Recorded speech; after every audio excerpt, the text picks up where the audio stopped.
Querido Pai, fonte de amor infinita, estamos aqui reunidos em Seu nome e gostaríamos de agradecer primeiramente por nos dar, há mais de 2000 anos, Seu amado Filho Jesus. Estamos ainda muito longe e cada vez que chegamos perto de Sua imensa luz, percebemos a nossa pequenez, os nossos defeitos, mas ao mesmo tempo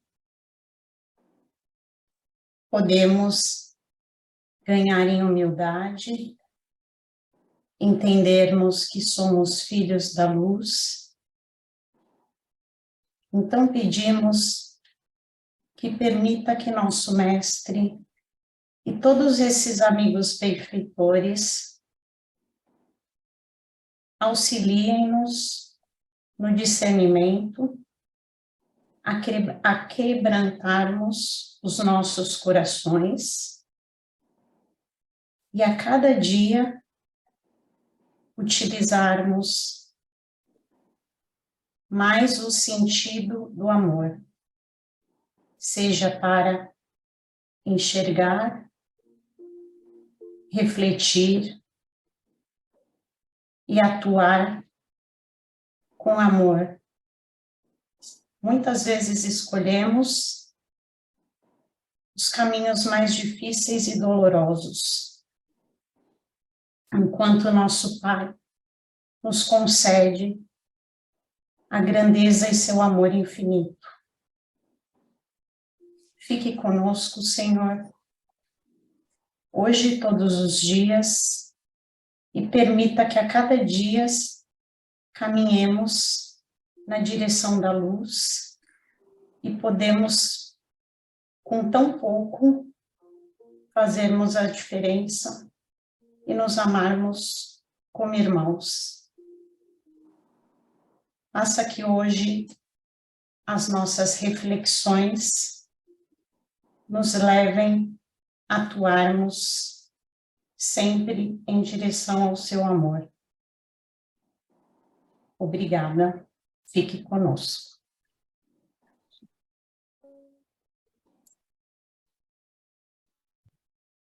Obrigada, Lília. Vou colocar o texto aqui.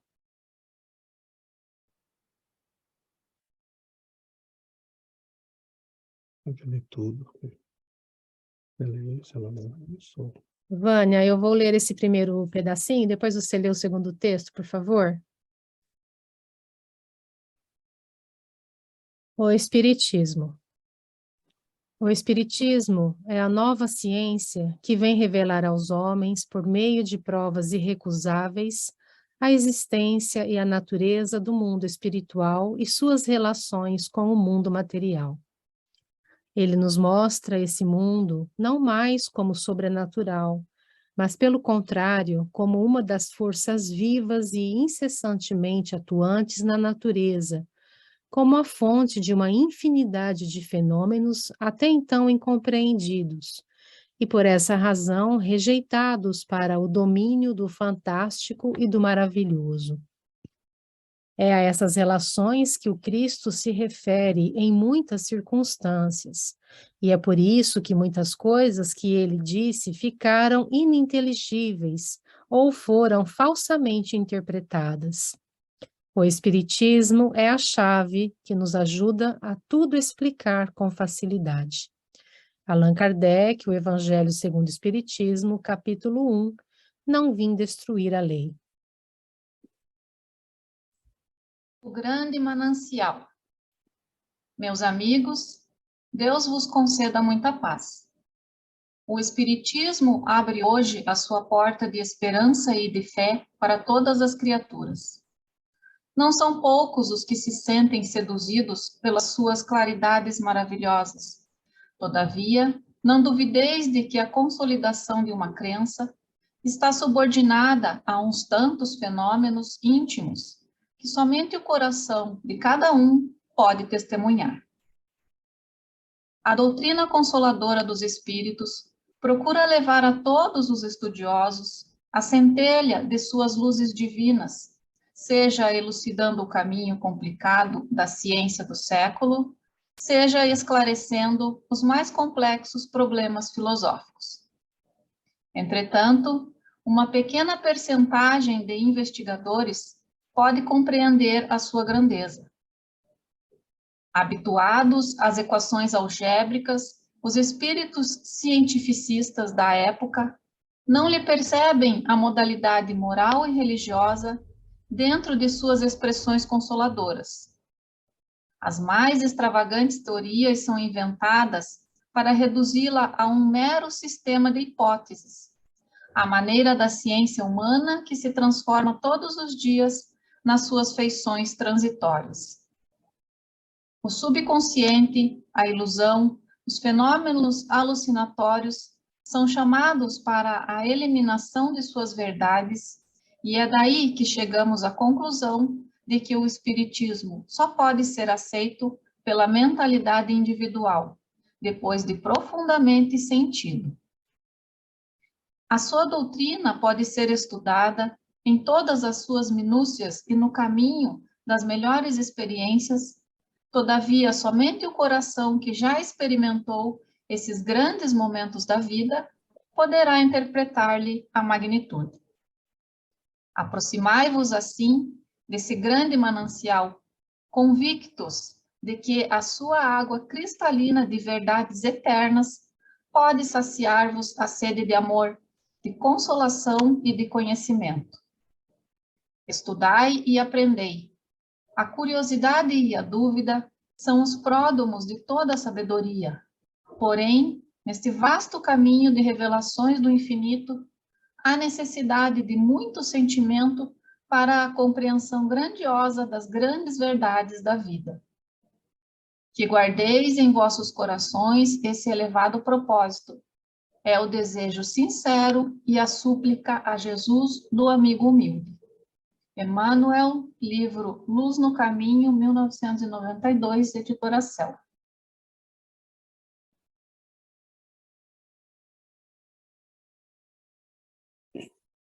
Obrigado, Lilian, obrigado, Vânia.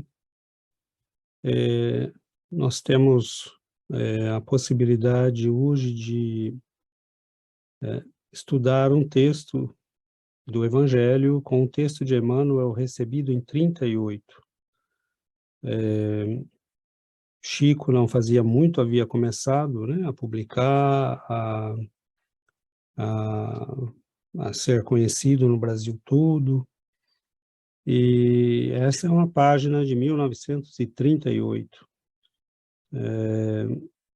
E ali é muito interessante que Emmanuel chama o conhecimento espírita de grande manancial, no qual nós podemos matar a nossa sede, como ele diz, de amor, né, de consolação e de conhecimento. E no livro, no texto do Evangelho segundo o Espiritismo, Allan Kardec percebe com muita clareza que muito do que nós temos, né, que foi deixado por Jesus e que foi registrado das falas do Mestre, ficou incompreendido, porque perdeu-se a chave, ou as chaves deste conhecimento. E, infelizmente, muito do que o Mestre ensinou não pode ser compreendido se nós ignoramos a imortalidade da alma, a lei de ação e reação, a reencarnação como uma lei fundamental, né, da evolução humana, a presença de Deus na nossa vida, no universo, através de leis sábias e justas, a possibilidade de nos comunicarmos com os nossos entes queridos, né? Então, quando nós temos essas chaves, a nossa vida, a nossa compreensão do ensinamento evangélico ganha uma dimensão muito, muito maior. Então, aquilo tudo que ficou incompreendido durante muito tempo passa a ser acessível. Nós passamos a ter uma compreensão muito ampla do que nos diz o Mestre. E é óbvio que isso afeta a nossa vida, isso afeta a nossa existência. Mas Emmanuel fala que o processo de aquisição de um conhecimento deste nível passa por etapas de desenvolvimento espiritual que são muito próprias e muito específicas. Então, nós vemos que algumas pessoas compreendem, mas não compreendem de verdade. Muitos de nós chegamos à doutrina espírita procurando remédio para as nossas dores, o que é muito, muito legítimo, não há nada de errado nisso. Muitos se concentram em estudos científicos e essa semana eu via, né, eu reencontrei um autor que eu li há muito tempo, e aí eu, né, procurei de novo, encontrei, vi alguns vídeos, inclusive, dele na internet, e aí eu me dei conta, né, que falei, poxa, essa pessoa escreve sobre o céu, sobre o inferno, sobre o que Jesus disse, sobre o Jesus histórico, mas eu vi ali um acadêmico falando, né? Então, assim, eu percebi, talvez pelo efeito mesmo de ter lido esse texto, e eu falei, não, você vai passar uma vida inteira escrevendo sobre Jesus e não vai ter entendido quem é Jesus, e não vai entender como ele muda a tua vida, como ele afeta teu destino, como ele altera tudo o que você tudo o que você sabe. Nós encontramos Jesus hoje graças aos textos, graças às provas da imortalidade, aos livros que nos foram trazidos desde o tempo da codificação, mas é como se nós encontrássemos Jesus pessoalmente. Então, quando você não entende o que você está vendo ali, o que você está lendo, a amplitude que a doutrina espírita tem, é como encontrar Jesus no tempo que ele andou entre nós e passar por ele, né? E não perceber que passou por ele, né? Então, ouvi-lo e não entender, né? Estar ali no momento em que ele distribui os pães e estar só preocupado em matar a fome do estômago e não se dar conta do que está acontecendo. O sacerdote de Jerusalém, né, que o vê levantando um paralítico e fica bravo porque é sábado, ao invés de se dar conta de que, né, alguém que levanta um paralítico, seja lá em que dia for, é alguém que precisa ser observado com cuidado. Então, nós temos estado cegos para a presença, né, dessa luz que é o Cristo. E como ele pode impactar a nossa vida, mas isso passa por processos de vivência muito profundos, né, de dores, muitas vezes, muito profundas, de quedas, das quais nós nos levantamos com o auxílio dele, passa por uma compreensão de nível muito mais profundo que o intelectual. Então, é interessante nós vermos, né, como nós estamos tentando enquadrar Jesus e enquadrar o Espiritismo na dimensão humana.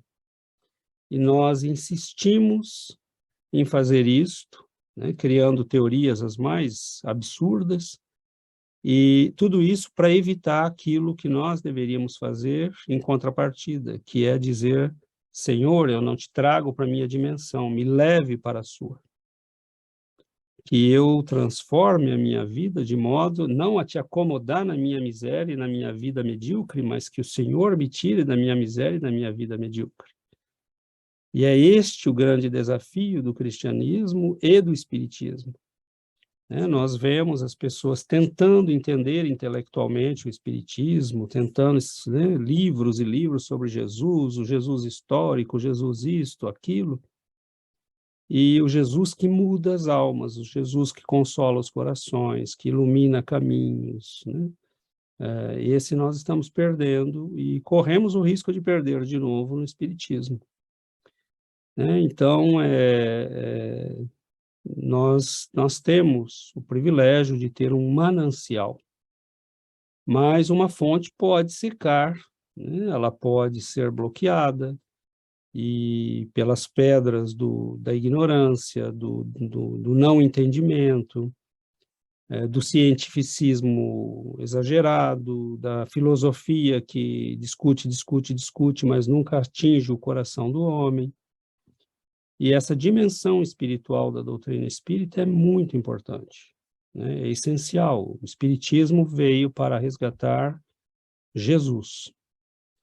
Quando eu leio o Espiritismo, eu vejo Jesus. Quando eu leio o Evangelho segundo o Espiritismo, eu reencontro Jesus. Quando eu leio as obras de Chico Xavier, eu reencontro Jesus. E é por isso que nós temos, né, que ter esse critério para ver se aquilo que eu tenho diante de mim é algo que vale a pena ou não. Mas vamos em frente, né? Nós abrimos com esses comentários, mas tem muita coisa aí que a gente pode explorar, porque essa mensagem, né, tanto a do Evangelho quanto a de Emmanuel, são de uma grande, imensa riqueza. Então, abrimos para mais comentários, né, para que a gente possa ter mais participações.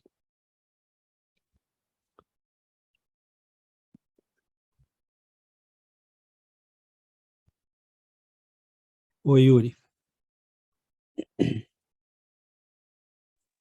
Boa noite. Eu tenho uma pergunta, César, porque quando você fala, não, que o espiritismo tem que ser compreendido, o texto nos fala do sentimento, que tem que ser compreendido pelo sentimento, mas uma pessoa, eu acho que muitas pessoas leem o espiritismo e têm boa vontade, querem entender, mas eles não entendem, não?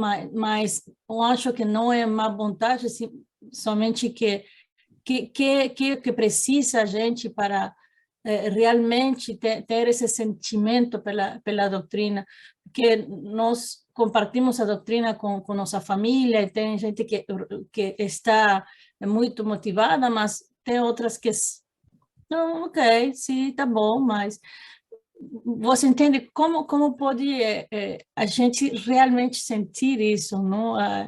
Eu não sei se minha pergunta você entendeu? Entendi sim, Yuri. E a sua pergunta é a pergunta do século. A pergunta de $1 milhão, mas a gente pode tentar explorar, né? Como na verdade, a pergunta crucial que nós nos fazemos todos. Por que nós vemos o que vemos e a pessoa ao lado não vê? Bom, a própria doutrina nos explica, né? Nós temos caminhos diferentes, temos vidas diferentes, um percurso diferente, histórias de vidas, né, que são diferentes. E a própria doutrina nos explica que cada um de nós tem um grau de maturidade espiritual. E alguns já estão conseguindo ver o que outros ainda não veem. Mas nós podemos responder isto de várias formas. Uma delas é você chega... como a maturidade faz diferença?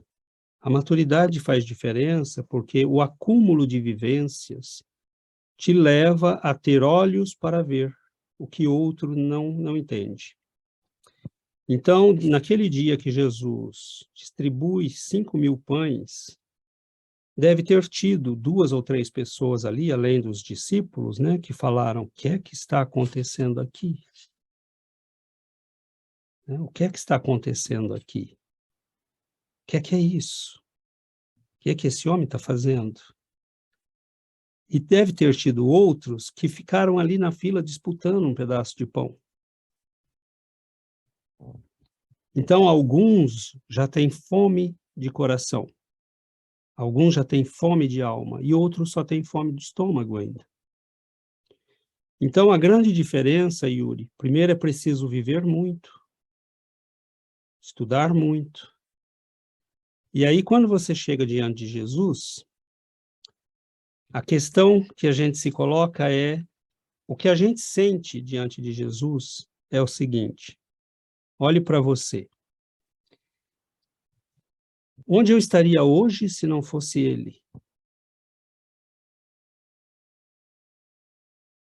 Onde eu estaria hoje se não fosse Ele?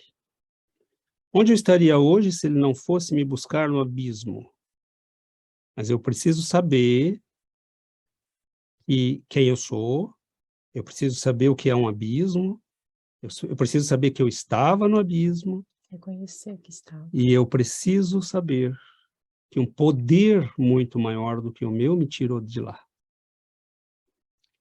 Então, o Cristo pode curar um monte de gente, mas alguns vão saber que foram curados e vão se interrogar: quem é este que me cura?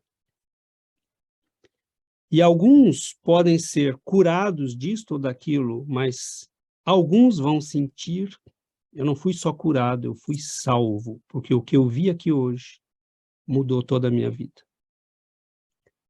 Então, é algo profundamente pessoal, que está ligado a toda a nossa história de vida. Mas quando eu chego diante do Cristo, o que é esse sentimento, ao menos ao meu ver, que Emmanuel está falando? Eu reconheço um poder que me ultrapassa. Eu reconheço uma força que é muito maior do que eu.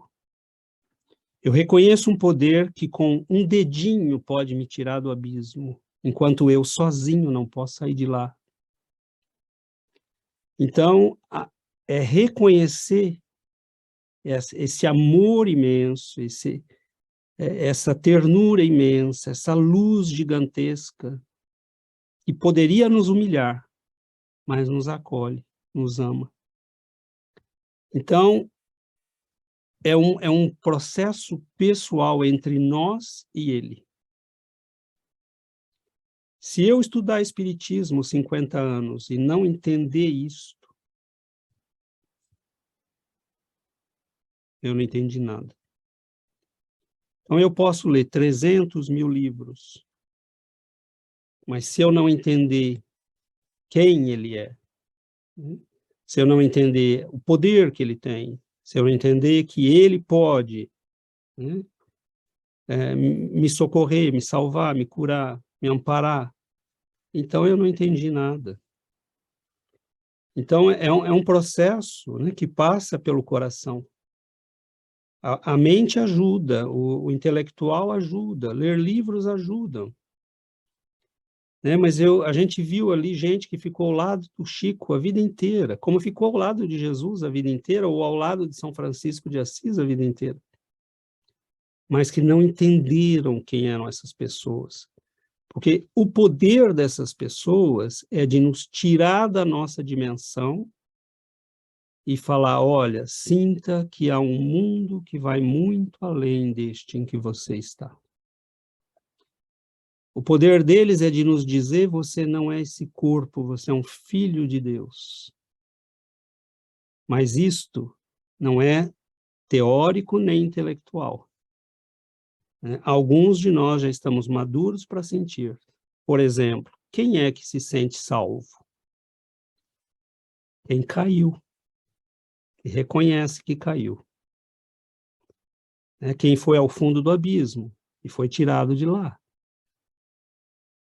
Então, quem estava indo para o abismo e teve uma mão poderosa que o reteve. Então, há momentos na nossa vida que são cruciais. O Cristo age sempre nesses momentos, em todos os momentos, mas nós, às vezes, não temos a maturidade de enxergar. Então, é de coração para coração. Ele é meu mestre, ele me salvou. Ele não é uma teoria, Jesus não é uma teoria, Jesus não é uma ideia, Jesus é um ser concreto, que age concretamente no mundo e nas nossas vidas, até hoje. continuamente. Né? Mas alguns de nós já percebemos isso, já sentimos isso, né? E outros ainda não percebem. Bom, essa é uma das respostas possíveis, Yuri, mas tem outras com certeza.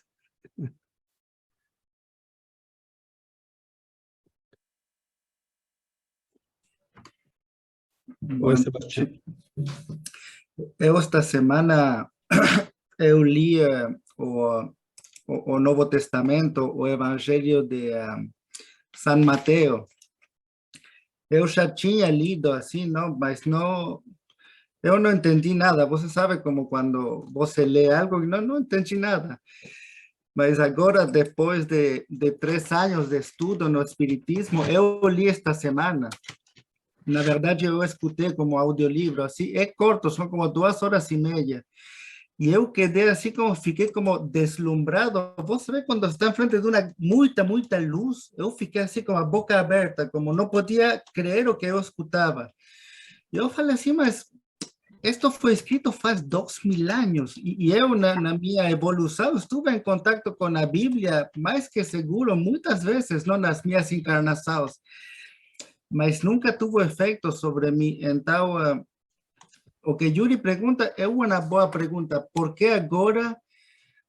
Você sabe quando, não sei, escuta uma palestra ou algo, ai, Jesus falou tal coisa. Eu sou tão profundamente tocado por suas palavras, tão simples, mas tão profundas. Então, não sei de onde vem esse. Estamos maduros já para é nosso tempo, não sei, ou ele nos escolheu, ou não sei de onde vem, mas mesmo nesta vida, eu no passado li e não fiz nenhum efeito sobre mim, mas agora é algo que...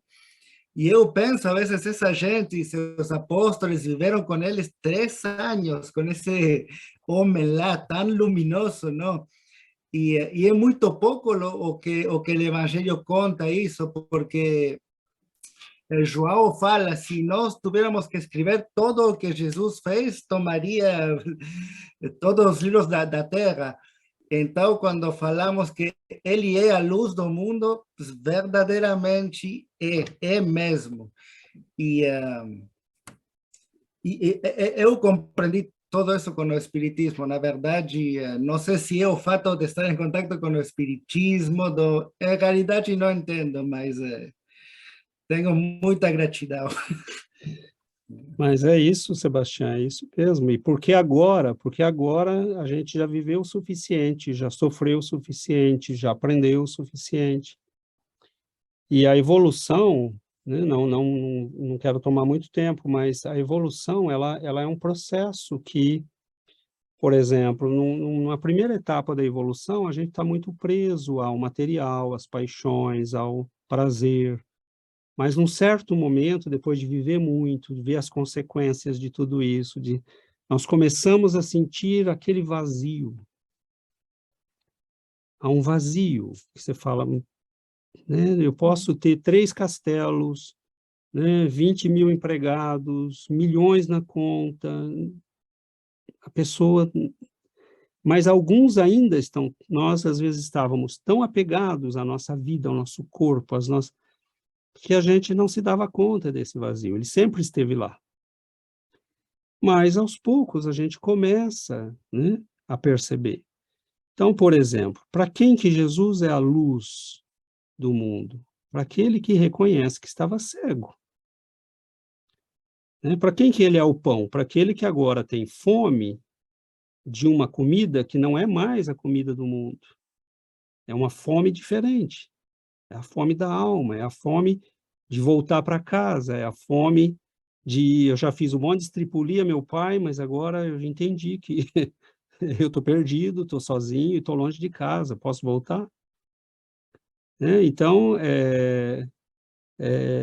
para quem que ele é a água viva? Para aquele que percebe que está morrendo de sede, né? Que está secando. Então, mas isso a pessoa tem que perceber. Então, assim, por que Jesus muda algumas vidas de forma tão drástica, né, quase violenta? A pessoa muda a vida. né? E outros não ouvem aquilo e aquilo não ressoa, porque não é a hora ainda, né? A doutrina com a reencarnação, ela nos evita, né, cair naquele erro que nós caímos com Santo Agostinho. Ele próprio não sabia o que estava falando, por que estava falando aquilo. Ele sentia que havia um privilégio em conhecer Jesus. E ele criou a ideia de predestinação. Nós somos predestinados, alguns estão predestinados a conhecer Jesus e a ser salvos, e outros não. É um erro, né? É um erro, mas ele se sentia tão grato, tão tocado na alma, né? Porque ele estava perdido, ele estava morto, ele vivia para o mundo. E, de repente, aquilo muda a vida dele. Né? Então, ele diz, só pode ser Deus, porque não fui eu não tenho mérito para isso. Né? Então, e aí ele cria a ideia da predestinação, alguns estão predestinados, e a doutrina espírita vai nos dizer, não, ninguém está predestinado. Né? É o tempo, é a maturidade. Se nós já temos ouvidos de ouvir, que a gente ouça, né? E que isso ressoe no nosso coração, no nosso eu mais profundo, né? Não é intelectual, é coração, é sentimento, é sentir-se salvo, sentir-se iluminado, caminhar um dia sem ele e entrar em pânico, entrar em desespero, falar, Senhor, pelo amor de Deus, eu não posso caminhar sem o Senhor.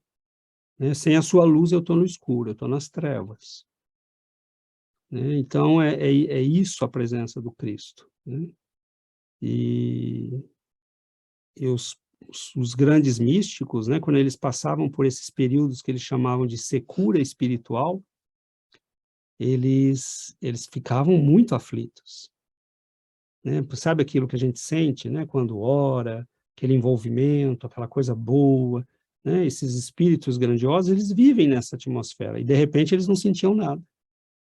E aí eles falam, por que está acontecendo isso? Né? E eles entravam quase que em pânico, porque não posso viver sem esse alimento.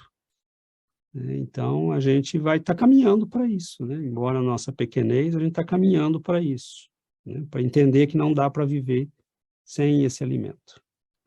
Oi, Adriana. Oi, gente, boa noite. Engraçado que quando eu estava lendo esse texto, eu fiquei fazendo um pouquinho essa viagem, assim, né? Imaginando como que era a minha vida antes, como foi o caminho que eu fiz para um momento que eu falo assim, que foi o momento que Jesus nasceu para mim, né? Como se ele tivesse, na verdade era eu que estava morta, né? Não era, mas eu sempre falo, foi um momento que eu descobri Jesus realmente de verdade, né?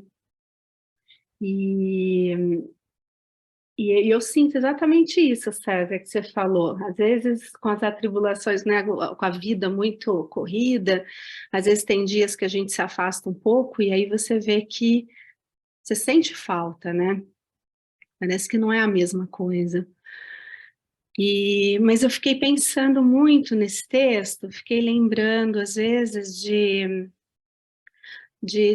às vezes, assim, das reuniões mediúnicas, que às vezes vêm alguns espíritos com corações muito duros, endurecidos ainda, né, frios, mas que têm uma sabedoria enorme, sabedoria intelectual, né, eles estudaram teologia, eles conhecem todas as frases que estão escritas na Bíblia, tudo, mas às vezes a gente sente aquele coração tão frio, né?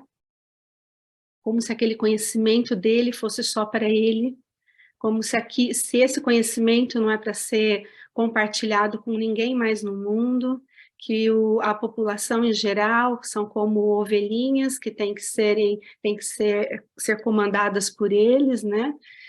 E isso é assustador, e você fala, quanto conhecimento, e é difícil conversar com eles, porque eles são muito inteligentes, né? Então, aí eu fico assim, gente, esse conhecimento todo os levou aonde? Né? Eles conhecem realmente Jesus no coração? Será que Jesus entrou no coração deles? Assim, alguns sim, outros não. Então, não é o conhecimento que nos traz Jesus, né? Mas é o sentimento, realmente. Então, o texto me fez lembrar disso. E eu fiquei pensando, é triste, né, você ver que às vezes o conhecimento é tão grande, mas o sentimento é pequeno. E aí eu fiquei lembrando também, quando nós estudamos os livros, nas quartas-feiras, nós estudamos nós fazemos o estudo mediúnico. Uma vez a gente estava estudando um dos livros, que eu não lembro mais qual é, desculpa, eu sempre esqueço, mas tinha uma passagem de uma senhora, que ela era uma doutrinadora, né? E era uma mulher muito simples, que não tinha estudado, ela não tinha muito conhecimento intelectual, pelo menos nessa vida dela ali, né? Mas ela tinha tanto amor no coração, mas tanto amor, que ela ajudava muito as pessoas, com todo esse amor. Então, ela tinha um entendimento, um sentimento que era muito maior do que o conhecimento, né? Então, estudando esse texto hoje me fez lembrar esses casos, né? Perfeito, Adriano. Conhecimento é importante, né? A gente tem que estudar, tem que ler, né? Mas eu lembro, né? Você falando desses espíritos às vezes endurecidos. Eu lembro uma vez o Raul Teixeira comentando uma situação. Ele falou: você é o tipo de pessoa que vai para o inferno pelo caminho do céu. E eu nunca mais esqueci essa frase, porque ela realmente é perigosíssima.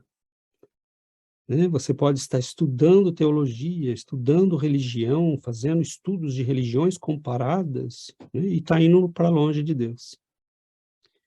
Então, é um perigo, né? Porque quantas vezes, né? Isso já aconteceu e continua acontecendo. Então, é preciso uma análise bastante séria nesse sentido, né? Porque a gente, sim, valoriza o conhecimento, o estudo, mas caminhe na direção certa, né? A Adriana falou, eu estava morta. Estava morta, e quantos de nós, né? Estávamos mortos e estamos despertando. E Emmanuel, ele tem no livro Intervalos, tem uma lição que chama Mortos Vivos. E ele fala assim: os verdadeiros mortos estão sepultados na carne terrestre. São aqueles que para ela única e exclusivamente vivem. Então, quantos, né, de nós não estamos mortos, vivendo como mortos-vivos, né? Somente preocupados com o material, com a sobrevivência, com acúmulos, né, de riqueza, de poder, de fortuna, sem realmente estarmos preocupados com o que é realmente importante, que é o espiritual. A Adriana falou: eu estava morta e em algum momento da minha vida eu encontrei Jesus e despertei. Então, é essa análise que a gente tem que fazer, porque nós vivemos num mundo em que a humanidade vive como morta, num corpo que serve de sepulcro. Então, é viver na superfície da vida, né? Porque viver profundamente, aproveitar a vida e viver com profundidade é outro tipo de vida. É a vida espiritual, é viver para crescer espiritualmente, é viver para se melhorar, para se transformar. Esse é o objetivo da nossa vida. Então, Leon Denis, ele vai falar na introdução do livro, né, após a morte, ele fala que a voz, o espiritismo, ele é a voz que se faz ecoar, né, para aqueles que estão cansados de viver como cegos, caminhando como cegos, sem compreender os porquês da vida, para onde vamos, o que estamos fazendo, o que somos e o que viemos buscar. Então, o Espiritismo é a voz que ecoa para quem, como o César estava dizendo, para quem entendeu já que a vida não é só isso, né? Que a vida é muito mais. E a voz do Espiritismo ecoa para aquele que entendeu, né, que quando Jesus fala, eu vim para que tenhais vida, mas que tenhais vida em abundância. Essa vida em abundância está muito longe da vida material, é a vida do espírito. Então, Jesus veio para nos despertar, né? Então, aquela passagem de Lázaro, né, que ele chama Lázaro para fora, venha para fora, Lázaro, tira tudo, né, abra os olhos. Então, é isso que o Espiritismo tem que fazer com a gente, abrir os nossos olhos para que a gente veja, né? Então, é que a gente tem que pedir para Jesus, né, que Jesus, como o cego de Jericó, né, que pediu que eu veja, Senhor. Então, esse é o nosso pedido de todo dia, que a gente veja a verdade, que a gente veja o que é a vida e por que nós estamos aqui, para que, entendendo isso, a gente possa aproveitar muito mais a vida.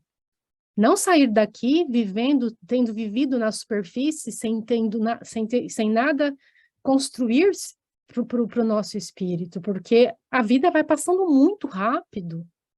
Quando a gente vê, o dia já foi, eu não sei se vocês têm a mesma sensação, que a gente, às vezes a semana vai que a gente nem percebe, e a vida vai passando tão rápido, e que se a gente não aproveitar para crescer, para se tornar mais compreensivo, para ter mais paciência, para aprender a perdoar, para tudo que é espiritual, né, para desenvolver as virtudes que a gente veio para desenvolver, a vida vai passar e nós vamos sair daqui do mesmo jeito.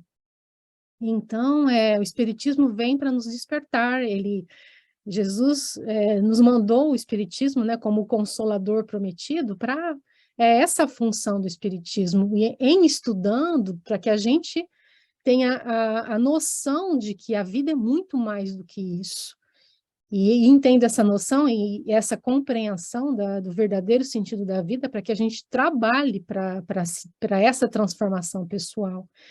Então, a vida nós temos muitas coisas para fazer aqui. Viver não é fácil, né? Temos que estudar, trabalhar, mas o trabalho passa a ser diferente quando a gente trabalha tendo essa outra perspectiva. Estudar passa a ser passa a ter outro objetivo quando o objetivo é o desenvolvimento espiritual. Então, a gente usa tudo o que temos que fazer aqui para o nosso crescimento espiritual, para que a gente não perca mais tempo. Então, é um despertar, né? E esse acho que é o nosso pedido de todos os dias a Jesus, que eu veja, Senhor, me permita ver, me permita ouvir, né? Que eu tenha olhos de ver e ouvidos de ouvir, para aproveitar tudo que eu possa aproveitar nessa vida. Oi, Val. Oi, boa noite. Estava ouvindo ouvindo vocês e estava pensando como é linda esse esforço da espiritualidade para o nosso despertar. Se a gente for pensar na nossa história, né, começando lá com Moisés, os 10 mandamentos, essa primeira revelação, essa primeira tentativa, né, de mostrar as leis de Deus. Depois, a vinda de Jesus para dizer, eu não vim destruir a lei, eu vim refazer uma aliança, eu vim lembrar vocês do que é importante. E que acabou com o tempo se perdendo, né? A gente viu todas as histórias da igreja e da gente chegar no ponto de dizer que um homem chamado Papa pode ser Deus na Terra. E aí toda a questão do islamismo, que veio tentando, de novo uma revelação, tentando corrigir para dizer, vocês estão se desvirtuando, né? Vocês estão indo para o caminho errado. E aí o espiritismo, então é como se Allan Kardec fosse assim, como se Jesus tivesse pedido para ele, Allan Kardec, meu filho, me ajuda, né? Leva de novo a mensagem, renova essa aliança, renova esse pedido, renova de novo a mesma mensagem, a mesma lei, o mesmo pedido, essa mesma tentativa de nos acordar como espíritos, de mostrar o que é importante, de mostrar que nós temos um pai que nos ama, de mostrar que nós temos que trabalhar o egoísmo.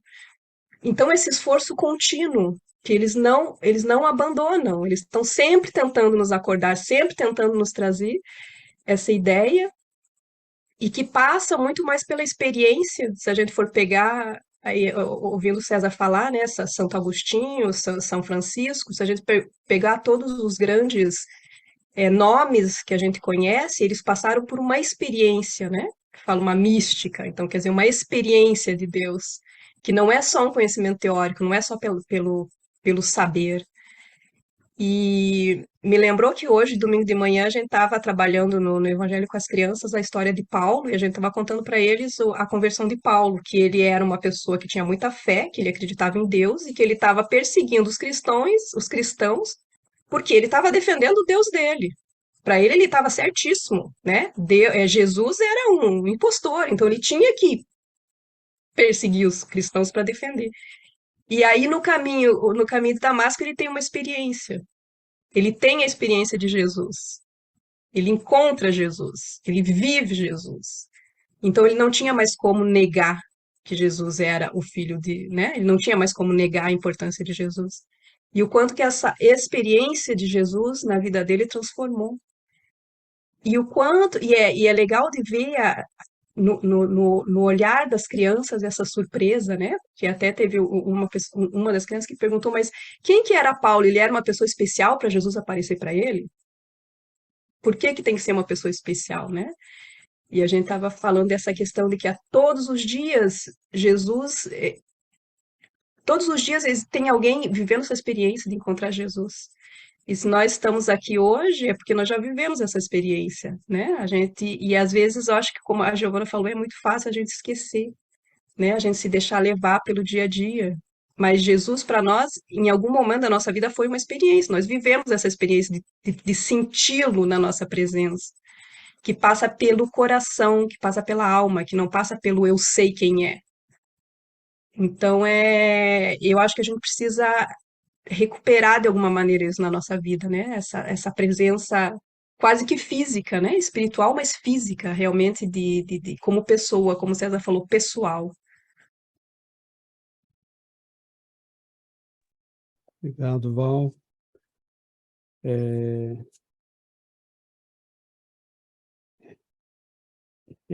É muito difícil explicar, né, o que é sentir, porque sentir é sentir, você precisa viver a experiência, né? Então, por exemplo, Jesus só pode me trazer a vida se eu primeiro me sinto morto. Agora, você tem que se sentir morto, você tem que dizer, eu estou morto, eu estava morto e agora eu estou ressuscitado. Eu estava cego e agora eu estou vendo. Então, essa experiência profunda de entender a nossa miséria, de entender quem somos, onde estamos e quem é Ele.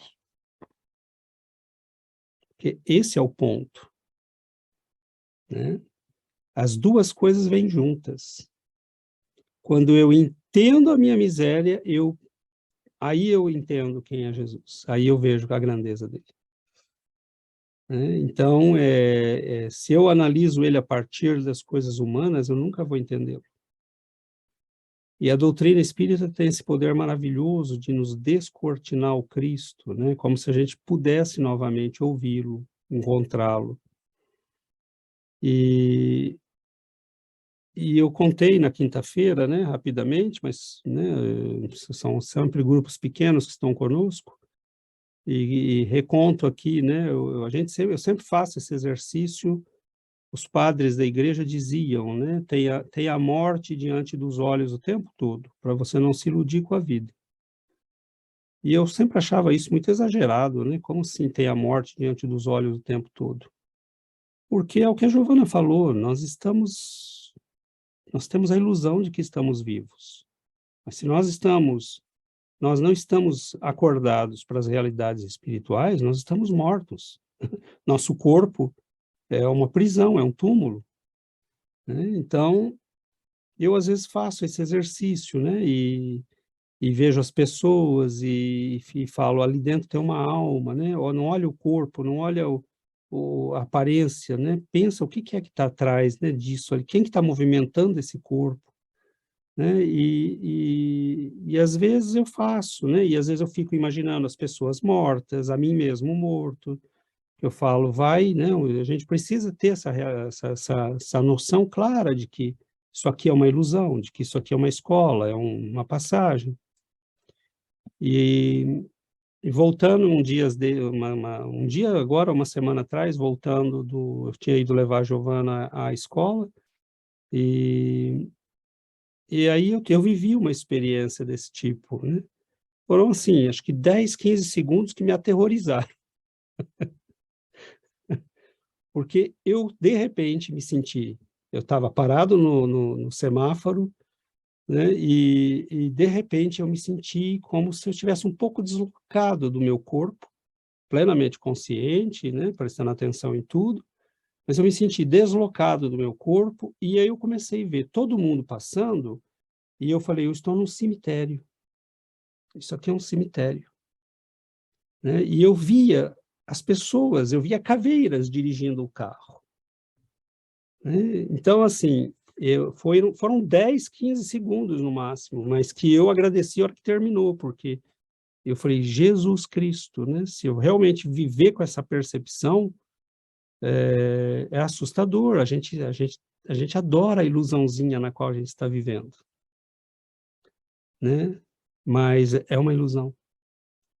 Então, chegar nesse nível de entender que isso aqui é uma passagem, isso aqui não é nada, isso aqui é uma escola que, se eu não aproveitar, pior para mim, né? Então, essa vivência profunda, mística mesmo, que os grandes santos e santas viveram, não tem viver, é entender. Como é que nós entendemos isto? É no dia a dia. É o filho que precisa de ajuda, é o esposo que está doente, é o diagnóstico difícil que a gente recebeu e precisa de uma força superior para nos socorrer, é a pessoa que a gente ama que está se perdendo, é vivendo, não é correndo do mundo, é vivendo no mundo, é estando aqui, né? Jesus, ele está agindo aqui, ele não está agindo numa montanha isolada, né? Jesus está agindo na nossa vida, aqui, agora. É o ente querido que eu perdi, que eu não olho para todos os médicos, psicólogos, padres, e ninguém tem o que eu preciso. Mas eu olho para ele e eu tenho o que eu preciso. Então, é esse pão que alimenta, é essa água que dá vida, é essa luz que ilumina o nosso caminho, né? E, por enquanto, Jesus é aquele que já é um avanço para nós. Ele é aquele que supre a nossa alma. Mas dia virá em que nós vamos ter vergonha de pedir e vamos tentar oferecer algo para ele. E aí nós vamos se dar conta da nossa pobreza imensa. Porque o que tenho eu, Senhor, que eu possa te oferecer? Então, o que é que eu tenho? Então, vai chegar esse dia, né, que a gente vai dizer, Senhor, eu quero ser teu amigo, e eu quero te oferecer alguma coisa, mas o que tenho eu para te oferecer? Então, é o que muitos dos grandes místicos, dos grandes santos, né, eles falavam, eu não quero nada, eu já tenho ele. Né? Então, se a gente lê as grandes vidas, São Vicente de Paulo, né, Eurípides Barçanufo, Chico Xavier, né, a gente vai perceber isso.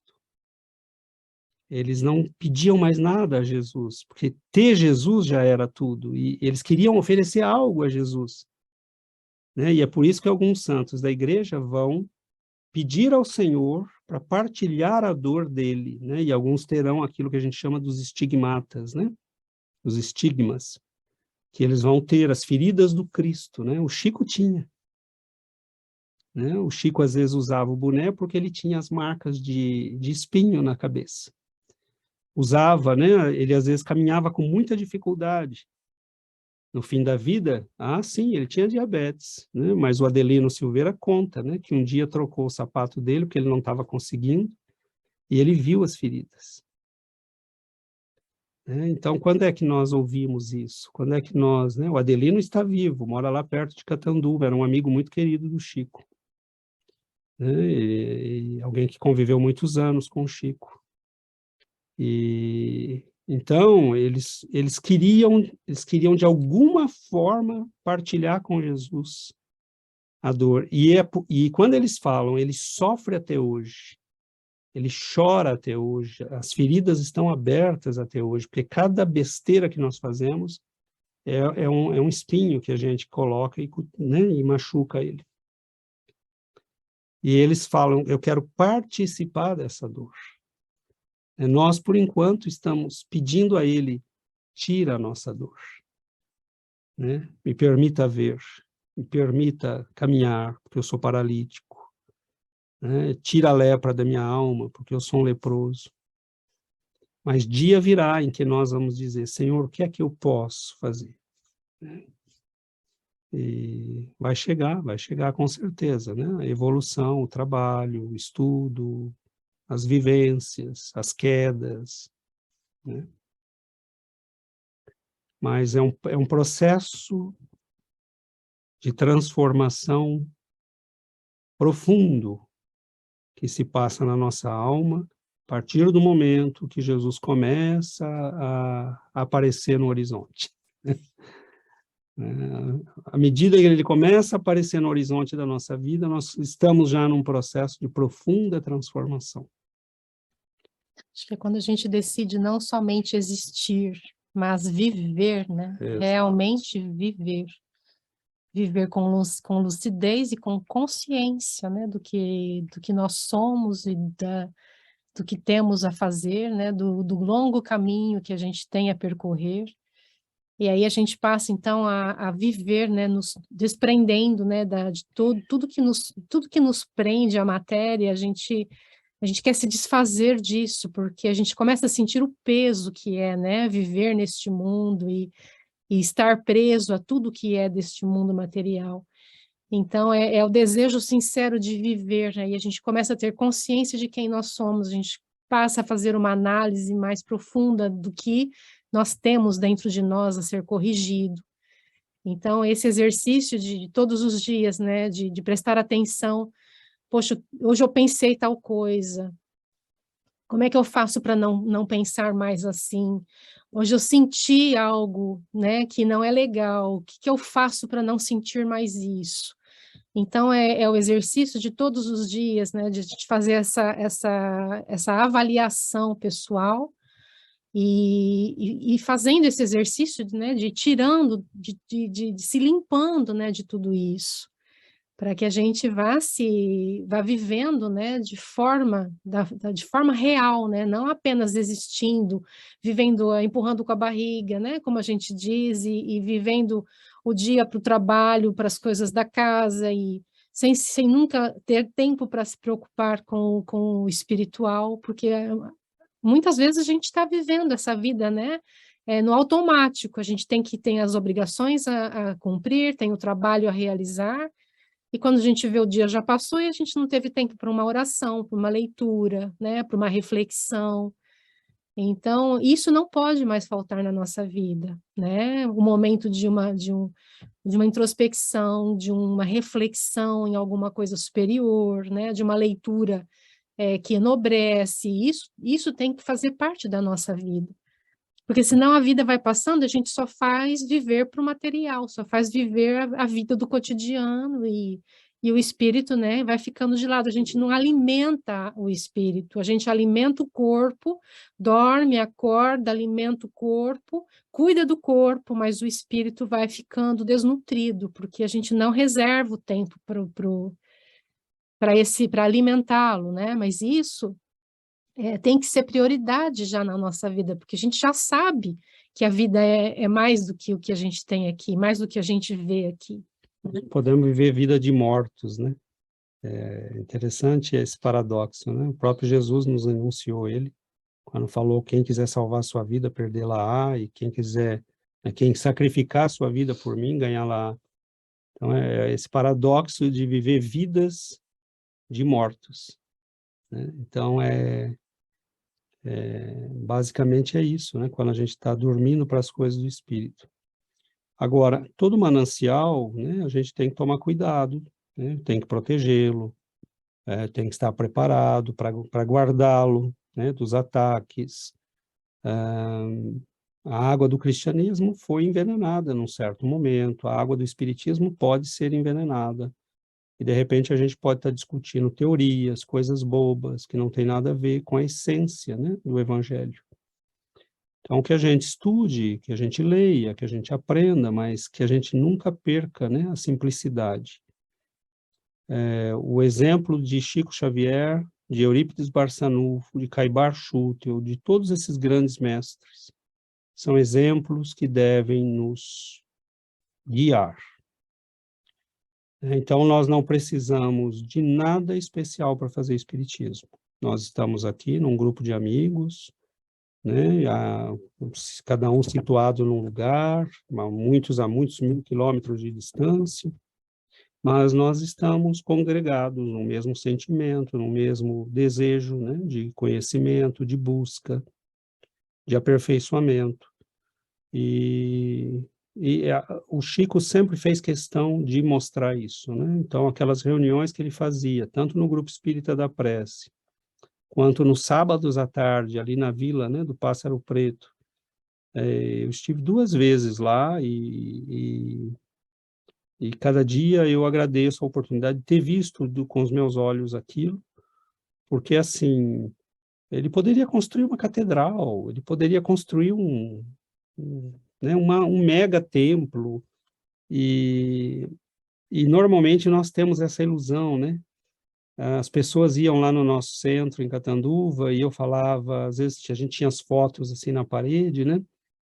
E eu falava todo orgulhoso, olha, veja, a gente começou aqui, né? Era só uma sala que a gente tinha, e tinha o salãozinho. Nesse salãozinho a gente fazia, durante o dia, a evangelização das crianças, no domingo a mocidade, no sábado à noite nós colocávamos os bancos de volta para poder fazer a palestrinha e dar passe, e a reunião mediúnica era no meio da semana também, nesse salãozinho, e aqui a gente dava sopa, aqui a gente fazia até velório do pessoal da vilinha que morava aqui. Mas agora, veja, a gente foi crescendo, nós construímos essa ala, mais aquela ala, mais aquela ala, mais aquela ala, e, na verdade, a gente estava, na verdade, se perdendo, porque é a simplicidade que conta, né? Se constrói alas e mais alas, aí precisa de gente, de funcionário, de não sei o quê, e aí você perde dias e dias atrás disso, daquilo, e o evangelho vai ficando, né? Então, por que que o Chico nunca construiu uma grande, né? O grupo que ele frequentava ali em Uberaba começou a ficar muito grande, né? Comunhão Espírita Cristã, e num certo momento ele falou, não, chega, não quero isso, não é isso não, não quero. Aí começou a pressão dos diretores, porque, Chico, alguém quer dar uma fazenda para você, aceita, porque nós precisamos, alguém quer dar não sei o quê, alguém quer dar um apartamento em São Paulo, alguém, né? E ele começou a falar, não, deixa eu ir embora daqui, que não é isso. Aí queriam colocar ar-condicionado, né? E ele falou, não, e os pobres que vêm aqui, que vêm descalço, que não sabe, né, que não vão ter vergonha de entrar, se fizer um chão muito bonito e alguém tiver que vomitar, a pessoa vai se sentir, né? Porque ele falou, não, isso aqui tem que ser para os pobres, tem que ser para os miseráveis, tem que ser para os necessitados. Então, nós achamos que estamos indo bem quando nós começamos a fazer, né, tem multidões, o centro espírita tem 300 pessoas, não é nada disso. É simplicidade e tomar cuidado com o manancial. Por isso que a gente precisa estudar, né? Então, assim, como é que eu diferencio a água que eu estou bebendo de uma água que me é oferecida em outro lugar? Como é que eu sei que a minha é melhor? Como é que eu sei que aquela que a doutrina espírita está me oferecendo é pura ou já não é mais, né? Então, tem organizações espíritas que estão se desviando do caminho, como teve católicas. Você vê espíritas, espiritismo racional, espiritismo marxista, espiritismo não sei o quê, o espiritismo da psicologia, o espiritismo disto e daquilo. Espiritismo é espiritismo, é o que está nas obras de Kardec, nas obras de Chico Xavier. Simples. Ah, César, eu posso estudar? Pode estudar física quântica, psicologia, medicina, tudo. Mas espiritismo passa pelo coração. Só vai ser entendido se você entender pelo coração. Depois, você pode entender pelo cérebro as teorias. Reencarnação. Posso estudar muito sobre reencarnação, mas é diferente de sentir-se um espírito reencarnado. É diferente de olhar para um filho e dizer, ele não está me entendendo porque ainda não é hora. Percebe? Isso não está na teoria. Olhar para um esposo, que está ali ainda embrutecido e falar, tadinho, ele ainda ele ainda não entendeu, mas isso não está escrito na teoria, porque isso é sentimento. Então, essas dimensões que a gente tem. E por que nós queremos enquadrar o espiritismo na nossa ciência, na nossa psicologia, na nossa sociologia? Porque nós não aceitamos que somos nós que temos que ir a ele. E ele nos puxa para cima, mas eu não quero ir para cima. Eu quero enquadrá-lo naquilo que eu sou capaz de controlar. Então, esta é uma coisa que, assim, eu estou falando aqui, eu levei muitos anos para entender, porque eu fiz todos esses erros. Eu não sou nenhum iluminado, não. Eu bati a cabeça em todas essas portas. Para chegar no fim... E pedir socorro. E quem que vem me socorrer? Não é o grande yogi, não é o grande psicólogo, não é o grande mestre de Zen budismo, é um jovem rabi. E são os espíritos amigos e de luz que nos acompanham e nos ajudam. Então, eu não estou aqui falando de teoria, não. Estou falando de coisa que eu vivi pessoalmente. Fui estudar yoga durante anos. Bonito, bacana, aprendi pra caramba, muita coisa interessante. Vazio. Li toneladas de livro de psicologia, vazio, não tem nada. No final, você vai estar com sede. Marxismo, ixi, li até enjoar. Vazio. Jesus, luz, água, pão. E mais a gente pega, mais tem. Então, que cada um ande pelos caminhos que quiser. Eu já achei o meu. E cara que fala, hein? Pelo amor de Deus, vamos acabar logo com esse culto.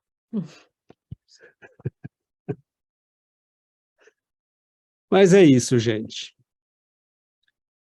Mas é preocupante, às vezes é triste de ver, sabe? E hoje, com um microfone e um celular, aliás, um celular, a pessoa abre um programa e começa a falar besteiras, a gente vê coisas na internet. Então, assim, quando você lê, por exemplo, André Luiz,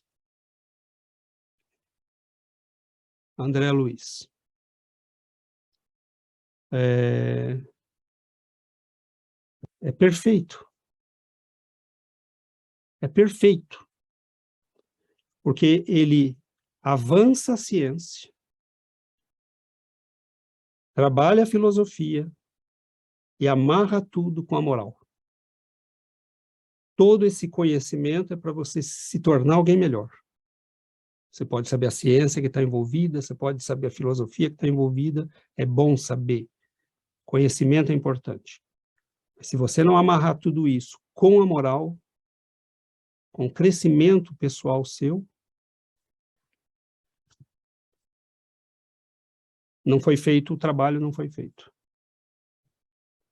Né? Então, que a gente fique atento, né?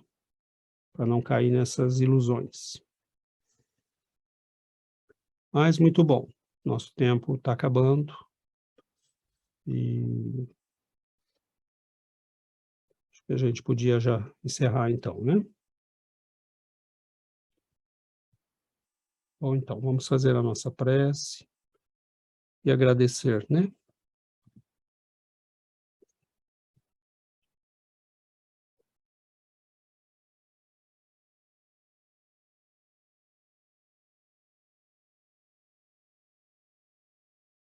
Querido Mestre Jesus, queridos benfeitores, queridos amigos, mestres, familiares, almas que nos estendem as mãos para nos dizer que o caminho precisa ser vencido passo a passo, luta após luta, provação após provação, até, Senhor, que no processo de transformação de nós mesmos, nós um dia possamos dizer, como disse o apóstolo, não sou mais eu que vivo, mas o Cristo que vive em mim. Neste dia, Senhor, nós estaremos vazios de nós mesmos e teremos preenchido nossa alma com a Tua luz, com o Teu amor. Amor que não podemos dimensionar, amor de mestre que desce das alturas para mostrar o que precisamos fazer. Amor de Deus por seus filhos, para dizer-nos, filhinhos,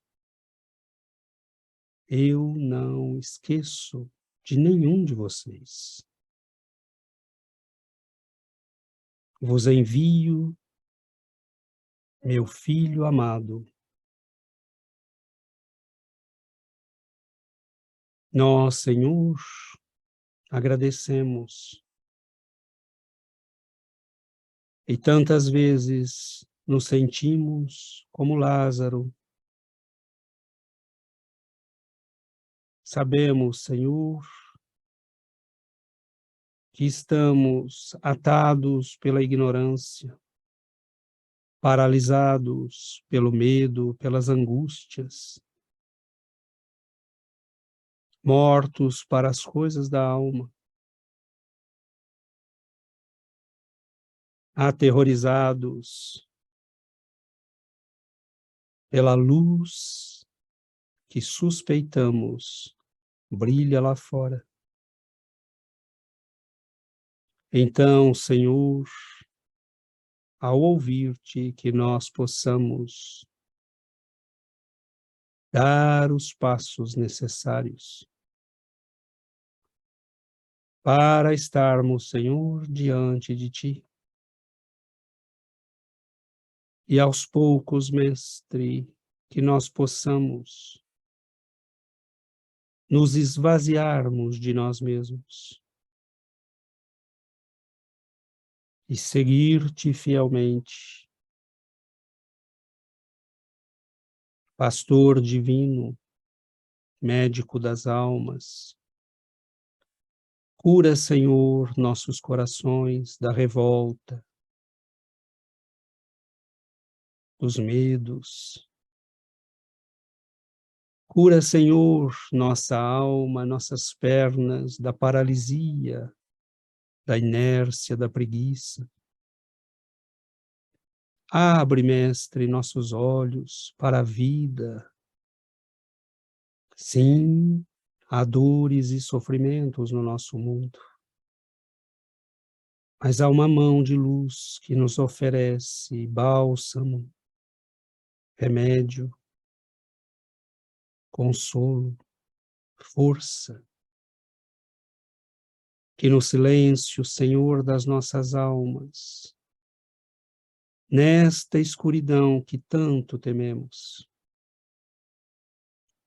a tua voz possa ecoar,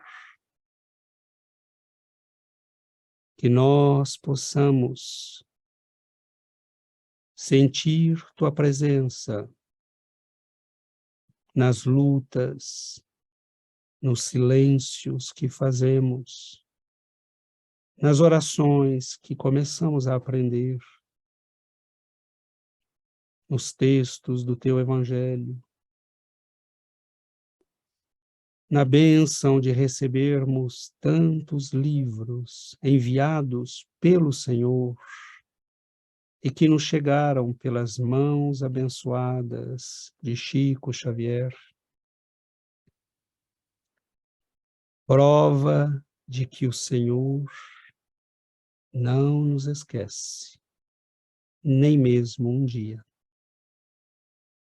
Então, Mestre, receba a nossa alegria, a nossa gratidão, abençoe nossos lares, nossas vidas, nossos entes queridos. Ensina-nos, Senhor, a viver com alegria, com compreensão, a amar e respeitar todos aqueles que caminham conosco, a entender que nem todos ainda entendem, a aceitar que cada um de nós tem seu dia de ver a luz. Que nós, Senhor, possamos caminhar para Ti, ajudando a todos aqueles que pudermos, porque somos todos irmãos neste longo caminho da evolução. Obrigado, Mestre, pelas almas benditas que o Senhor permite virem a nós. Que elas recebam igualmente o amor e a gratidão dos nossos corações, ainda pequeninos, mas que manifestam a alegria daqueles que veem a luz. Fique conosco, Senhor, abençoe a todos os nossos irmãos que vieram em busca de paz, de alívio, de socorro. Que todos nós aprendamos a dobrar os joelhos diante daquele que é amor e poder, glória e luz, compaixão e misericórdia. Fique conosco, Senhor. Nos abençoe, hoje e para todo sempre. Que assim seja, Mestre.